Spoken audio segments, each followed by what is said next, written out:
আপনাদের আমাদের এলাকা নিয়ে হয়েছে এই জন্যই নজরুল আমাদের মনে করেন মিথ্যা মামলা দিয়া হয়রানি করাচ্ছে। হ্যাঁ, এজন্য আমরা ঠিক মতন ঘুমাইতে পারি না, থাকতে পারি না। মোটা অঙ্কের টাকা পয়সা আমাদের কাছে চাঁদাচ্ছে। আমরা যদি এটা না দিই তাহলে আমাদের মিথ্যা মামলা দেয়। আমরা এটা দেশবাসী সকলেই বিচার চাই এবং এই এসআই নজরুলকে আমরা শেরপুর থেকে ওরে চাই, পদত্যাগ চাই। এটাই এসপি সাহেবের কাছে অনুরোধ, এসপি নজরুলকে এখান থেকে পদত্যাগ করেন। আমাদের শেরপুরে যে এসআই নজরুল আছে, এসআই নজরুল আমাদের শেরপুরে বিগত আওয়ামী লীগ সরকার থাকাকালে যা কিছু করছে টাকার বিনিময়ে সমস্ত জিনিস সে অন্যায়। আর আমাদের শেরপুরে মাদকের দুর্বলতা অনেক কিছু বাইরে গেছে, যেটা সে পদক্ষেপ নেয় না।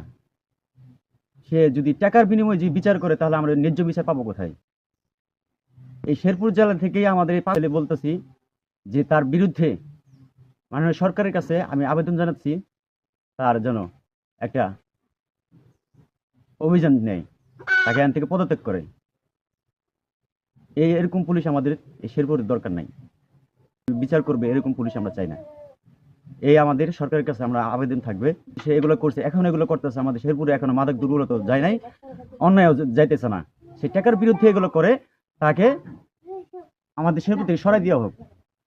আমরা শেরপুরের শান্তি চাই। এসপি সাহেবের কাছে বলতেছি যে এসপি সাহেব যেন এটা পদক্ষেপ নেয়।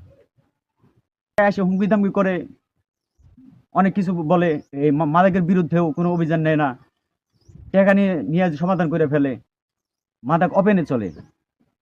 এসপি সাহেব লোক যেহেতু আপনি দরকার করলে ওই পাঠাই দেখেন, অভিযানে দেখেন এলাকায় কিভাবে চলতেছে। এলাকায় এখনো মাদক চলতেছে, কিন্তু এটা পদক্ষেপ নেয় না।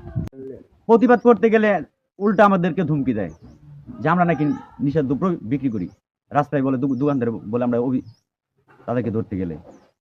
আবার এলাকায় কিছু না ডুপ্লিকেট লোক আছে, তারা টাকা খায়, তার সাথে সম্পর্ক করে।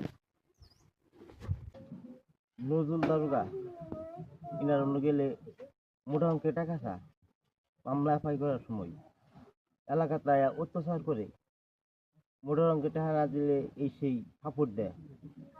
আওয়ামী লীগের দোষর, সে যে সরকারের সাথে থাকছে 17 বছর, সেই সরকারের বাপ ভক্তি অহংকার দেখা, তারে আমরা ভালা পাই না, তারে আমরা বদলি চাই।